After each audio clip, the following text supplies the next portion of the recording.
O que que tu resolveu na sua vida que tu poderia ensinar para as outras pessoas, ou pelo menos para elas olharem para isso e pensar: "Poxa, eu posso pegar esse pedacinho da vida da Camila para trazer para o meu". O que que tu fez? Eu gosto muito de falar sobre isso, porque é uma história verdadeiramente inspiradora e uma história real. Real, de degraizinhos que vão sendo subidos, né. Com 19 anos eu estava já no SPC. Eu acho válido falar isso, porque eu trabalhei no comércio por muitos anos. Trabalhei no comércio de Seara por muitos anos, loja de roupa, trabalhei em loja de brinquedo, trabalhei, em diversos tipos de loja, fábrica.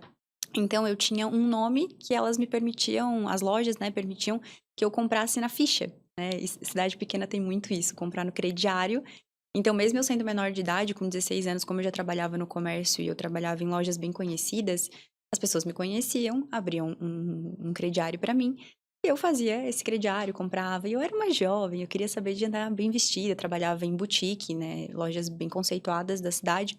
Então eu queria estar bem vestida, eu queria andar com bons sapatos, eu queria comer fora, tudo aquilo que o meu contexto familiar não podia me proporcionar, eu queria proporcionar a mim mesma, através do meu trabalho, só que sem nenhuma educação financeira. Então, 18, 19 anos ali, eu já estava no SPC. Isso é bem doido pra mim.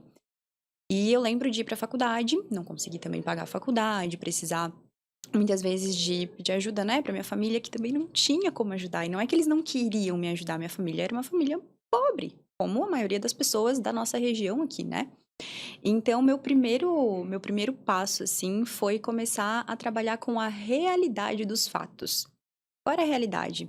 Eu não sabia cuidar do dinheiro, eu não sabia cuidar do dinheiro. Eu trabalhava, o dinheiro chegava e eu simplesmente gastava tudo, não tinha uma planilha, não anotava num caderno, eu vivia loucamente como se fosse dublê de rica, assim, né, dentro daquilo que eu tinha de salário. Então meu primeiro passo foi dar uma segurada na emoção e parar de gastar. Parar de gastar.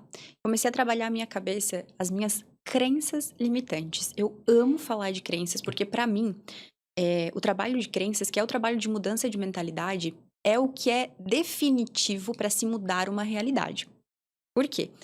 Porque a realidade que a gente experiencia é como se ela fosse uma lente com a qual a gente enxerga o mundo. Essa lente que a gente enxerga é formada pela nossa mentalidade, por aquilo que a gente acredita sobre determinados assuntos. E no meu caso, falando sobre dinheiro, eu, por conta do meu contexto familiar, todas as vezes que eu pensava em grandes quantidades de dinheiro, eu pensava em fazer coisas erradas. Eh, Sem expor pessoas, tentando não expor pessoas, né. Mas algumas pessoas da minha família que tiveram um pouco mais de dinheiro, elas tiveram dinheiro através de coisas ilícitas.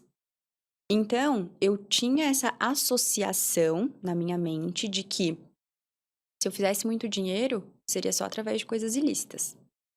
De que ganhar dinheiro era errado. De que o dinheiro separava famílias. Por quê? Porque eu vi isso acontecendo. Eu vi o dinheiro, que não era o dinheiro, e sim um meio que uma determinada pessoa da minha família encontrou para chegar ao dinheiro, separando a gente. Então eu tinha muitas crenças ruins sobre o dinheiro. Além dessas crenças, eu também tinha aquela ideia de que eu ia ao supermercado e eu via tudo: "É caro, é caro. Nossa, isso tá muito caro", então eu repetia isso muitas vezes. "Não, eu não posso ter isso aqui é caro, isso aqui não é pra mim". Então eu ouvia meus pais muitas vezes falando, né: "Não tem que pensar nisso aí que isso aí não é pra ti, isso aí não é para o teu bico", porque a gente não tinha dinheiro, né. Então às vezes eu ia ao supermercado, por exemplo, e eu via um sabonete Dove, sabe, que é um sabonete um pouquinho mais caro no supermercado, e eu queria comprar aquele sabonete. E eu falava: "Ai, não posso, isso aqui não é pra mim". Como que eu comecei a mudar a minha vida financeira? Através da mudança dos meus pensamentos. A forma como eu lidava no dia a dia, em coisas muito pequenas, com o dinheiro. Então, fui morar sozinha aos 20, 21 anos, numa kitnet, e eu ia muito ao supermercado, então isso é muito vívido na minha memória, de achar tudo muito caro. E aí foi onde eu comecei a ir ao supermercado com uma visão diferente. Não é que isso é caro, isso só não encaixa naquilo que eu posso pagar nesse momento. Isso não é uma realidade pra mim neste momento. Qual é o melhor produto que eu posso comprar dentro do orçamento que eu tenho? Porque aí a gente entra num lugar de merecimento. E o merecimento está muito associado a se permitir, a se dar coisas, se sentir merecedora do melhor. Qual é o melhor dentro da minha realidade? O Dove não era. Ele era o melhor entre as opções do supermercado, mas na minha realidade ele não cabia. Então eu comecei a mudar muito a minha postura diante das coisas, o meu pensamento, a minha mentalidade. Então eu ia ao supermercado, o que eu posso pagar? Não porque eu me achava pobre mais, eu não me colocava mais nesse lugar de eu sou uma pobre coitada. Eu estou vivendo uma realidade hoje que não é a minha realidade definitiva. Neste momento, o que eu posso pagar é isso. Mas eu sei que em breve eu vou poder pagar algo muito melhor. Então eu comecei em pequenas coisas.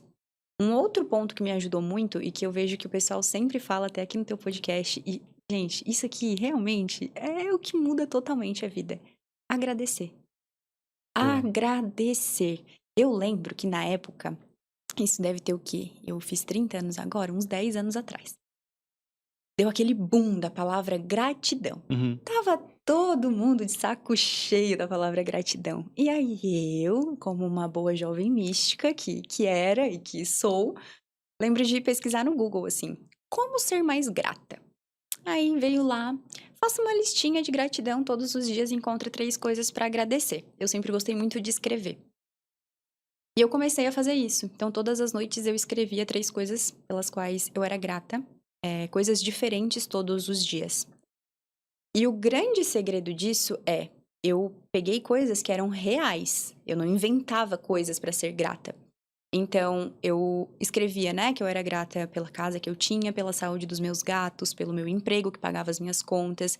Eu agradecia muitas vezes, isso até me emociona um pouco, por não ficar doente naquele mês, porque se eu ficasse doente eu não ia ter como ir até a farmácia para comprar um Uhum. remédio. E eu lembro de agradecer por isso, agradecer pela saúde da minha família, agradecer por poder estudar algo que eu gostava, que foi quando eu comecei a estudar as terapias, né? E com isso, a minha mente passou a se acostumar a encontrar coisas boas em tudo.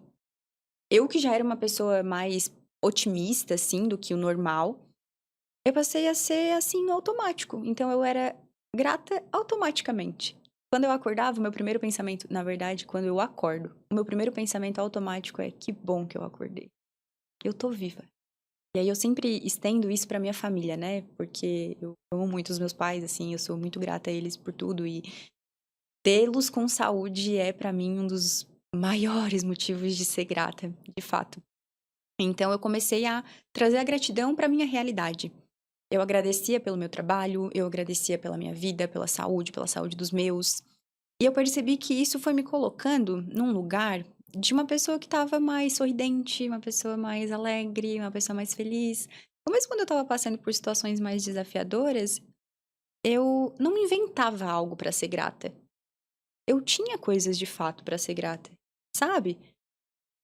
E eu realmente, verdadeiramente acredito que a gente tem muito a agradecer.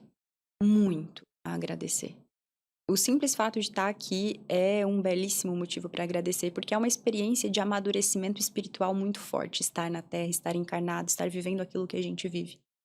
Então, respondendo mais diretamente à tua pergunta, trabalhar essa mentalidade mesmo, sair desse lugar de nada é para mim, eu não posso, eu sou pobre, de repetir coisas ruins a seu respeito, e aí eu não falo pra inventar coisas positivas, entrar nas afirmações positivas e reais, porque se você tá repetindo algo que você acredita que é mentira, aquilo não vai surtir um efeito, sabe? Não é como se aquilo fosse realmente trazer algum tipo de resultado, mas você pode ser mais realista.